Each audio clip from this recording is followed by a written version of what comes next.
r/ask Reddit. What childhood injustice are you still mad about?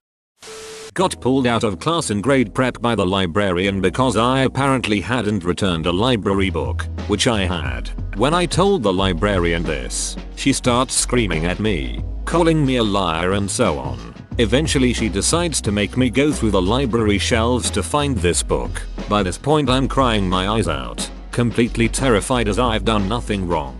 I find the book and the librarian just sends me back to class. She didn't even apologize or anything, ducking a hole.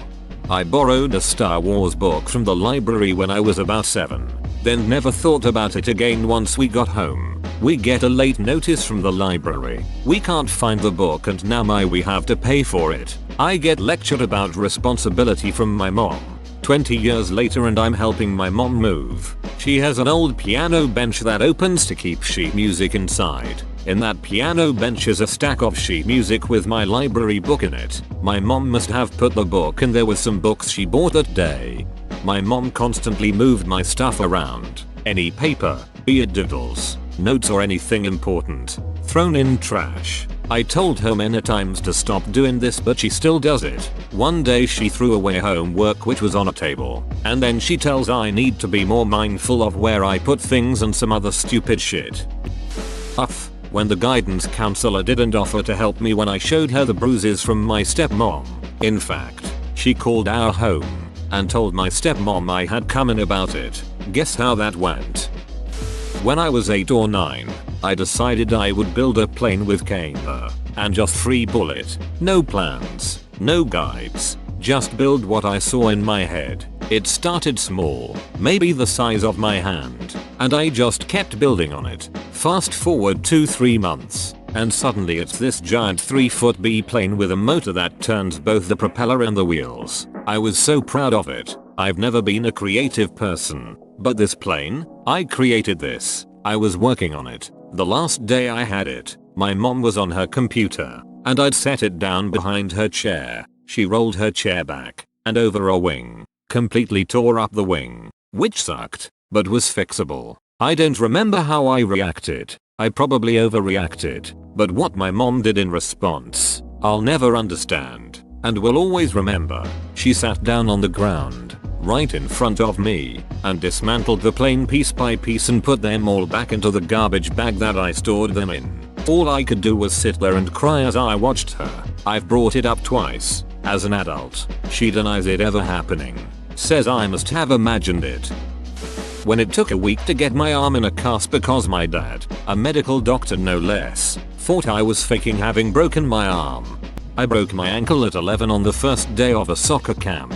No one believed that I had actually been injured. Everyone thought I was creating an excuse to not go back. Even though I loved every moment of that day up until I broke it, my whole family began to carry a stigma that I was a quitter with the mentality of a victim. When I was 16, I finally convinced my mother to get my ankle examined. After an X-ray and whichever scan is for soft tissue, it was determined that my ankle needed surgery to first remove free-floating bone fragments for all the arthritis that had built up at 16, and to repair my damaged ligaments. I played soccer for 5 years with a lame ankle. Imagine all the pent-up anger I had over people shrugging in disbelief when I asked to be subbed out because my ankle was aching. Or how when I missed a shot or poorly crossed the ball one wise ass would ask, was that your ankle too? Yes, it usually was. A teacher once got me in trouble for daydreaming in class. She was so proud on the first day, telling everyone she could spot a daydreamer a mile away and had the perfect test. She would look at you and move from side to side. If your head didn't move to follow her, you weren't paying attention. A few months later, while she was lecturing at her desk, she begins leaning from side to side. I thought this was curious but didn't think much of it. All of a sudden she exclaims out loud that I must be daydreaming as I wasn't moving my head to follow her movement. I was sitting in the back. I barely had to move my eyes to see the whole front of the room. She was seated as she was moving her body. Unless you are 2 meters in front of her, you won't have to move your head. She was notoriously out to get me, but even this was extreme. My 8th grade computer teacher pulled me out of another class one day and accused me of crashing all the computers in the lab. He said if he was to ever hit a girl, that girl would be me. He was so angry he was actually shaking. Mr. C, if you're out there, it wasn't me. Even if you had crashed then that response was unacceptable. Yes, he totally lost his cool. We had gotten along very well before this incident too. So to have him come unhinged on me was a complete surprise. I still feel bad for him. He was just so upset.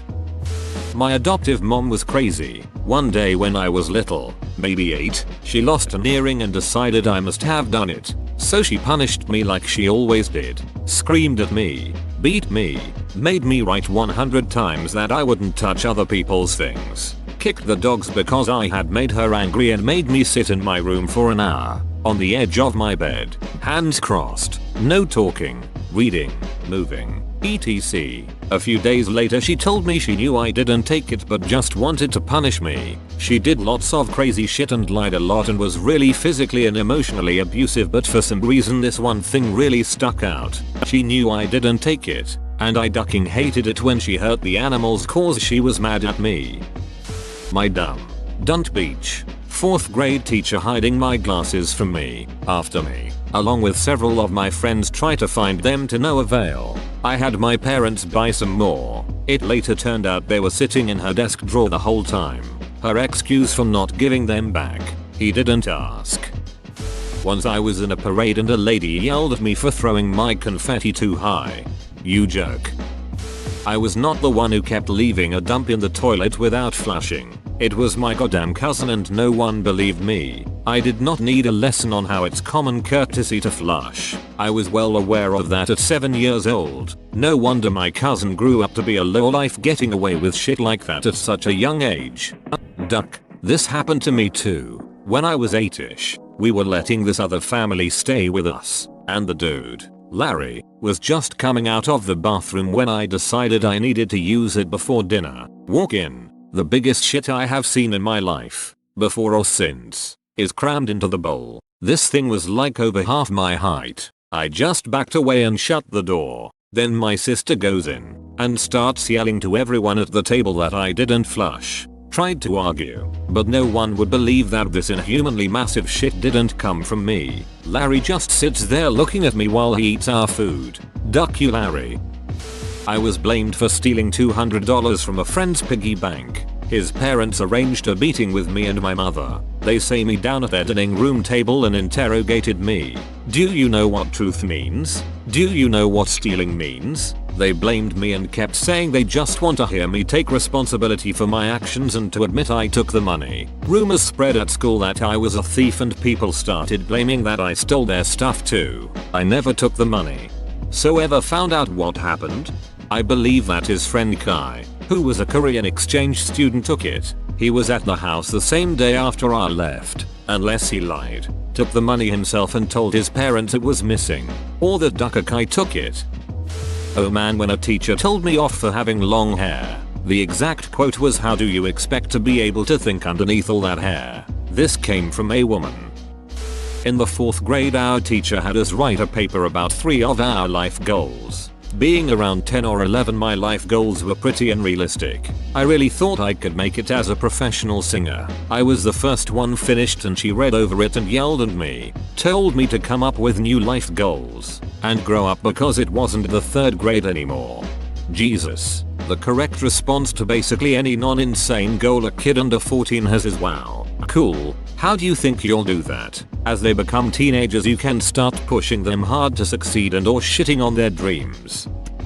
Went camping with the family one year. One of my mates was also at the campsite and he and his uncle had gone fishing that morning and got heaps of Mina's stuff. I went over to help clean everything and spent all day preparing all the food, and they told me they would come around later and I could have first pick since I'd helped so much. They came around like they said they would and were hanging out with our parents and other randoms. But when I asked for some my mum and dad said no, you guys have to wait. Let the adults go first. So I'm just sitting there waiting with my friend, brother and sister, and an hour or so later my mum comes over to us and gives us what's left. One piece of fish. I go nuts at her saying it's not fair etc and get sent to bed. I'm getting all steamed up just thinking about this.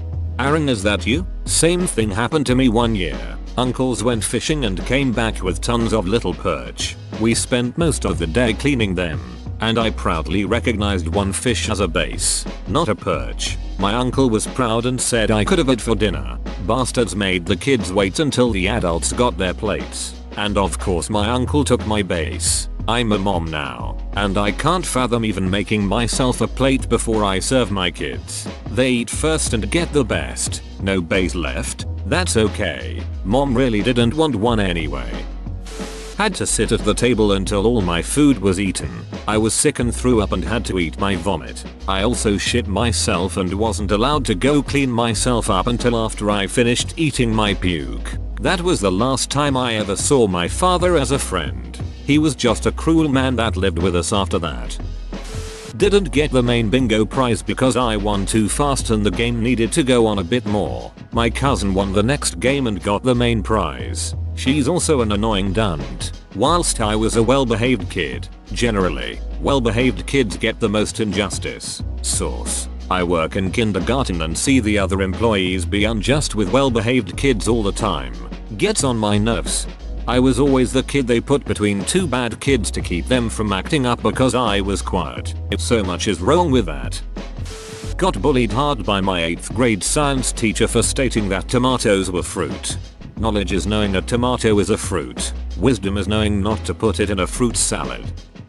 When I was 11, we moved from a tiny town in the mountains to New York City. After my first year in my new school, I won some kind of city award for academics. It was to be presented to me by none other than Chuck Schumer at our 6th grade graduation. The time had come and I was summoned to the stage to receive my award. There I stood, tall, nerdy, awkward, new and smart. I waited. Chuck talked, and talked, then talked some more. So much that he forgot the reason he was there and walked off the stage, just leaving me standing there in front of everybody. After I came of age, I never voted for him. I can hold a grudge for a long time. In 2nd grade, a girl I shared a table with randomly burst into tears and blamed me for pushing her table and kicking her when asked what was wrong. I totally didn't do it. I was called to the teacher's table and she sternly asked me why I had done that to Rebecca. I told her that I hadn't done anything and the teacher glared at me and sighed like I was a little liar. It annoys me because I was the quietest little butt-licking teacher's pet in the whole grade. Feelings were hurt that day and they weren't Rebecca's. Not being able to leave the table because you don't want to continue eating cold food. I'm so grateful to my older sister for curing my parents of this. She sat at the table for hours refusing to eat her peas. Found out many years later that she had eaten her peas. My oldest sister had put her peas on my older sister's plate. She was so mad when my parents made her go to bed because she thought she'd get to stay out late. My parents decided to never fight and lose that battle again. If you didn't want to eat it, you know where the kitchen is. Had a massive discussion with a teacher when I was around 10 about shadows. She stated that if you had a light source and a wall, then moving an object further away from the light source, closer to the wall, would cast a larger shadow. Her evidence for this was that in the evenings, when the earth has rotated and so you are further away from the sun than you are at midday, your shadow lasts longer. Most people just accepted it. I said it was wrong. Ended up being pulled out of class with someone who agreed with me and sent to talk to a different teacher also teaching the same class about it. We did not get anywhere with that discussion. I'm pretty sure I drew out rays and everything. Whoa, you made it to the end? You're a ducking beast. I'll cut you a deal. Smash like and subscribe for more curated content, bruh. It's free and that's a great price.